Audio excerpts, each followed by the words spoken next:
বাংলাদেশের গণতান্ত্রিক অগ্রযাত্রায় বাধা দিতে বিশৃঙ্খলা সৃষ্টির চেষ্টা করছে ভারত, এই মন্তব্য করেছেন বিএনপি সিনিয়র যুগ্ম মহাসচিব রুহুল কবির রিজভী।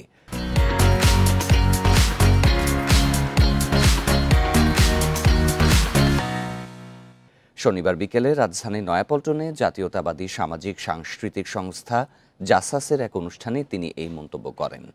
ইথুনবাবুর কথাও সুরে একটি গানের মোড়ক উন্মোচন উপলক্ষে এই অনুষ্ঠানের আয়োজন করা হয়। সেখানে পতিত আওয়ামী লীগ সরকারের কড়া সমালোচনা করেন রুহুল কবির রিজভী। বলেন তাদের ষড়যন্ত্র এখনও থেমে নেই। ইসকনের কর্মকাণ্ড নিয়েও সতর্ক করেন রিজভী। এই ইস্যুতে ভারতের অবস্থান নিয়ে প্রশ্ন তোলেন তিনি।